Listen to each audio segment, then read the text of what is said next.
அனைவருக்கும் வணக்கம். தினமும் ஒரு தகவல். தொடர்ந்து ஒரு 1 வீக்காக என்னால் வீடியோ போட முடியல. டைம் ஒர்க்கு பிஸி அந்த மாதிரி இருந்தனால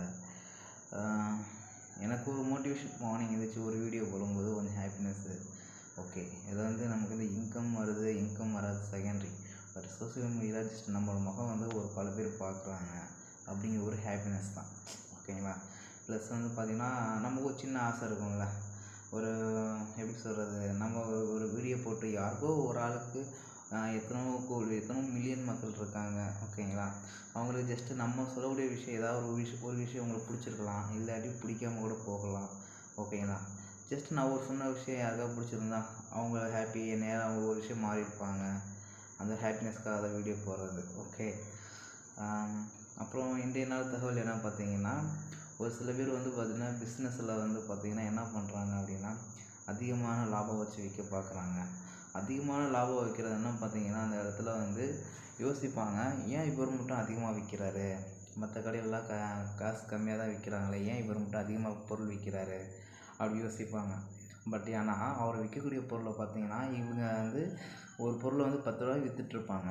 பட் இவர் பார்த்தீங்கன்னா 15 ரூபாய்க்கு விற்பார். என்ன ரீசன் அப்படின்னா, பொருளோட குவாலிட்டி. ஓகேங்களா. அவன் எவ்வளோ தான் என்ன இஷ்யூவாக இருந்தாலும் அவர் என்ன பண்ணுவார் அப்படின்னா, அவரோட தரத்தை குறைச்சிக்க மாட்டார். ஓகேங்களா. என் பொருளோட குவாலிட்டி எனக்கு தெரியும் அப்படிங்கிற முழு கான்ஃபிடென்ட்டாக இருக்கிறனால தான் அவர் 10 ரூபா போட்டாலும் இவர் 15 ரூபா போடுவாங்க. அந்த 15 ரூபா போடுறதையும் பார்த்திங்கன்னா மக்கள் வாங்கிட்டு போவாங்க. ஓகேங்களா. இப்போ எக்ஸாம்பிள் சொல்ல போனால் பாருங்களேன், BMW கார் வச்சுக்கோங்க. அந்த கார் பார்த்திங்கன்னா சொன்ன ரேட்டு 51 லட்சம் 51 லட்சம் தான். இது இன்னும் குறைக்க முடியாது. ஏன் என்ன சொல்லுவாங்க, என் காரில் இவ்வளோ ஃபெசிலிட்டி இருக்குது, இவ்வளோ விஷயங்கள் இருக்குது அப்படின்னு சொல்லுவாங்க. ஓகேங்களா. அது நம்ம காரை பார்க்கும்போது ஆமாம் இருக்குதுன்னு சொல்லிட்டு கம்பல்சரி அந்த பொருளுக்கான தரம் எல்லாமே நம்ம கொடுக்கக்கூடிய 51 லட்சம் அப்படின்னா இருக்கும். ஓகேங்களா. அதையும் பார்த்தீங்கன்னா இப்போ 18 ரூபாயிலையும் இருக்குது, 18 லட்சத்தில் இருக்குது, 15 லட்சத்துலேயும் இருக்கும். அதே மாதிரி சேம் காரு. இதில் என்ன டிஃப்ரெண்ட் அப்படின்னா, இதுக்கு நிறைய டிஃப்ரென்ஸ் இருக்கும். ஓகேங்களா. அதான் பொருளுக்கு ஏற்ற வீக்கம் சொன்ன மாதிரி, பொருளுக்கு எவ்வளவுக்கு அதிகமாக காசு போடுறாங்க, காசு அதிகமாக இருக்கோ அவ்வளோவுக்கு தரம் நல்லாயிருக்கும். எக்ஸாம்பிள் சொல்லப்போனால் ஷர்ட்டு. ஒரு ஷர்ட்டு பார்த்திங்கன்னா, இப்போ நான் போட்டிருக்க சட்டையை பார்த்தீங்கன்னு வச்சுக்கோங்களேன், இது ஓட்டோ பிராண்டு. இது பார்த்திங்கன்னா 1400 ரூபா வருதுன்னு வச்சுக்கோங்களேன். இதே சேம் கலரு இதே பஞ்சில் இன்னொரு ஷர்ட்டு இன்னொரு இருக்குது என்கிட்ட.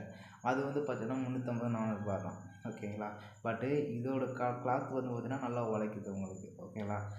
காசு கொஞ்சம் அதிகமாக இருக்குது நான் யோசித்து வாங்கியிருந்தேன்னா இது நல்லா இருக்காது. ஓகே.